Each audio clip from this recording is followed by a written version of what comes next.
sont venus. 1er avril. Mets-toi par ici. Le premier de ce mois, c'était un jeudi, je crois. Ouais. Il y avait culte de délivrance. Alors pendant ce culte, toute la matinée, j'avais rendez-vous avec mon gynécologue. Ça va faire aujourd'hui près de 10 ans comme ça, j'avais plus la capacité de concevoir. Alors dans mon appareil de reproduction se trouvait une infirmité qui avait été déclarée par le médecin qui me suit. C'était au niveau de mon appareil de reproduction qui avait été déclaré par le médecin qui me suit. Dans le domaine de la médecine, le nom de l'infirmité, c'est l'endométrie. Mais c'était à un stade chronique. Amen. Un stade commenté très élevé, profond. Et alors j'étais dans le traitement tout le long du mois de mars. Et pendant ce mois de mars, en même temps, il se faisait un travail ici avec le serviteur de Dieu. De 21 jours de jeûne et le service de l'eau et du sel. Amen. Donc tout ce mois de mars là, j'étais dans ce programme. Et alors là, quand je suis l'homme de Dieu, même pendant tout le service, il pouvait donner des déclarations prophétiques dans ce sens que quand tu vas repartir vers ton médecin, cette maladie ne sera pas. Il se rappelle de cette déclaration.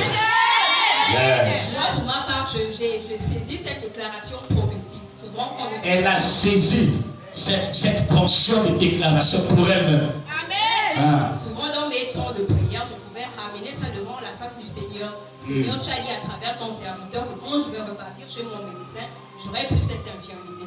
Alors, je suis repartie le jeudi 1er. Après, au sortir donc le médecin m'a reçu et il a refait le contrôle.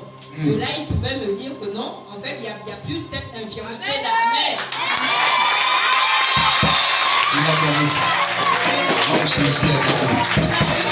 Quand tu rentres chez toi, il faut ouvrir une bouteille de champagne. Au sortir de là, quand je terminais avec le médecin, il y avait culte le premier, je suis venue directement ici. Et pendant ce travail de délivrance, l'esprit m'a fortement saisi.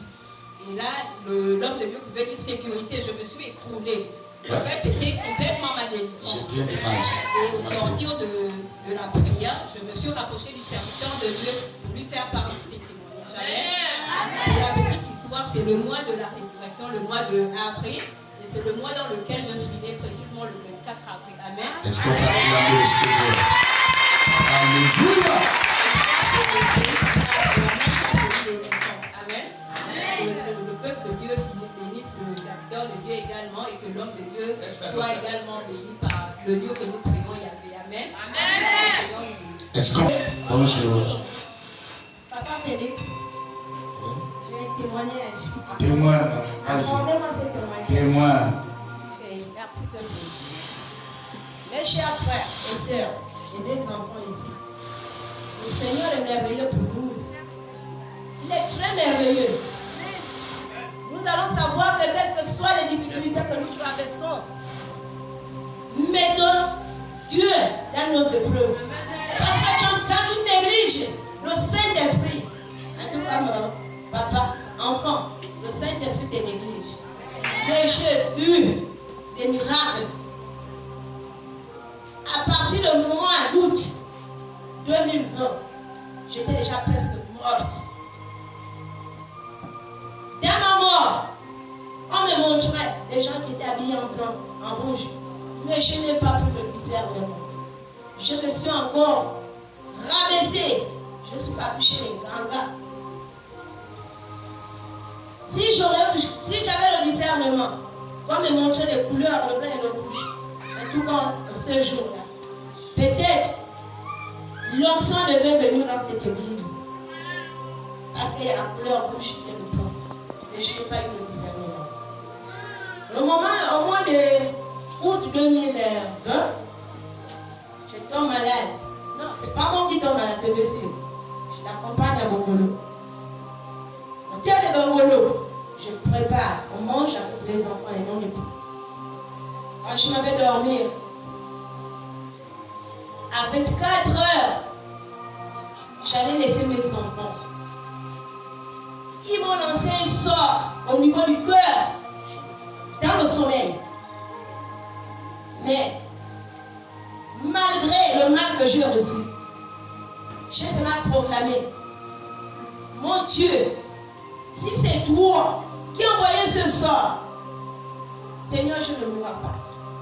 Mais si c'est un esprit qui veut voler ma vie, il ne mourra jamais. Il ne mourra jamais. Je ne connais rien. Et je ne te connais pas avec cet esprit. Je suis allée chez les mamans, j'ai tout fait. J'ai tout fait. Mais je sais que je serai en joie parce que c'est la première fois que je donne un témoignage dans une église. Je suis allée dans des églises, mais je n'ai jamais fait un témoignage. Je suis restée. Au mois de novembre, voilà encore la maladie qui m'embête. Je me disais comment? Qu'est-ce qui m'arrive? La maladie quittait du cœur pour l'oreille maintenant. Quand je pars à l'hôpital, on a fait tous les examens. C'est le cubain qui est à l'hôpital Hubert. Il me déclare. Et il avait déjà établi un papier que je devais te facturer tout librement. À cause de quoi? Parce qu'il a trouvé l'insuffisance rénale sur moi. Quand je prends ce papier, j'attrape ce papier d'évacuation sur le problème. Quand je regarde l'insuffisance rénale, j'ai dit au cubain, j'ai dit c'est faux, je n'ai pas cette maladie-là. Ce n'est pas Dieu qui a proclamé cette maladie sur mon corps. Et je ne peux pas accepter cette maladie dans mon corps. J'annule ça dans le nom de Jésus-Christ. Amen. Je suis restée, j'ai pris mes papiers, je suis allée déposer à la maison. Malgré le mal, je faisais comme quand j'ai mal. Je soulève mon panier et je pars en brousse. Mon mari me dit, mais c'est comment? J'ai dit, oh, mais moi je m'en vais en brousse. Mais elle a dit, tu n'as pas dormi, tu as mal. J'ai dit, je n'ai pas mal. Je te dis maintenant que je n'ai pas mal. Si le docteur a dit que je suis malade, mais Jésus ne m'a pas encore dit que je suis malade. Il ne m'a pas encore déclaré. C'est son dernier mot que j'attends. Et je serai convaincu, c'était devant lui parce qu'il me dira que oui, mon m'a dit tu es malade. Je suis restée. Toujours avec le mal. J'ai dit non, tu ne peux pas. Tu ne peux pas. Je suis restée pendant au moins jusqu'au mois de février. Mais j'ai loué les enfants de la rivale de ma soeur qui prient dans cette église. Quand elles sont arrivées ici, elles ont appelé ma soeur Esther. Et non, maman, il faut venir à l'église avec tous les enfants. Elle est arrivée le premier jour. Le deuxième jour, elle me voit avec l'autre. Ma grande soeur. On est allé chez tous les gars. Mais on ne peut pas aussi sur le chemin. J'ai dit ok. Je n'ai même pas résisté. J'ai dit en tout cas, j'attendais cet appel depuis. Je priais dans les églises. Moi, je prie à l'Alliance chrétienne. Mais il y avait des déceptions. Ce n'est pas que c'est Dieu qui me décevait. Mais parfois, ce sont les hommes qui sont avec nous qui nous déçoivent. Parce que quand tu es en difficulté, c'est là que tu vois l'homme de Dieu. Quand tu es dans le malheur, c'est là où tu vois l'homme de Dieu. Quand tu es dans les maladies, c'est là où tu vois l'homme de Dieu. Mais moi, je vous dis, il y a des chrétiens dans notre quartier Mangui. Je suis malade à l'idée. Oh, bonjour. Brigitte, c'est comment? Elle n'a même pas le temps de dire que non. Ma soeur vient, je vais d'abord prier. Mais quand je suis tombée dans le coma, c'est un prophète qui est venu. Je ne sais pas où il me venait. C'est ce prophète-là qui est venu me relever, qui m'a rendu la vie. Quand je suis arrivée ici, au mois de mars, je pense que papa n'était pas encore arrivé.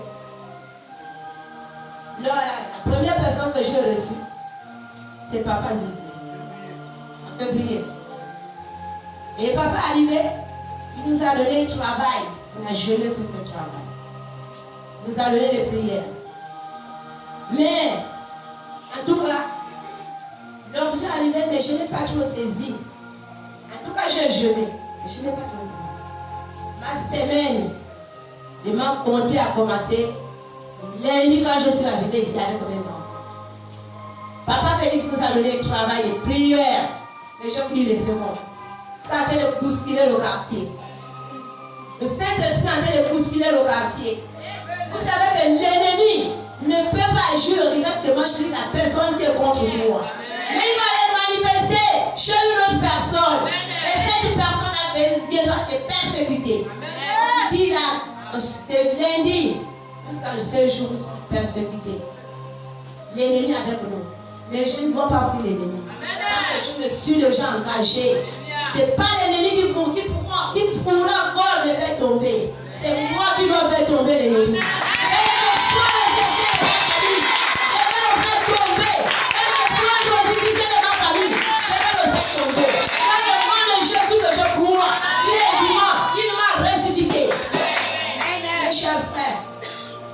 Toujours avoir peur de l'ennemi. L'ennemi n'est pas ton ami. Moi, je ne connais pas. Vous ne vous connaissez pas. Moi, j'ai affaire à mon Jésus. Car il est mort sur la croix à cause de moi. Et il s'est ressuscité à cause de moi. Si Jésus est parti pour le moment, moi aussi je devais partir. Mais quand je sais que Jésus est mort, il s'est ressuscité, il sait qu'il avait besoin de moi. Même manière qu'il est mort. C'est la même manière que je suis mort pour moi, je suis ressuscité.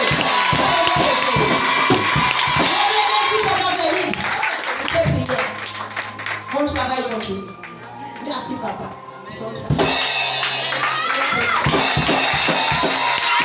Alléluia. Il était presque parti.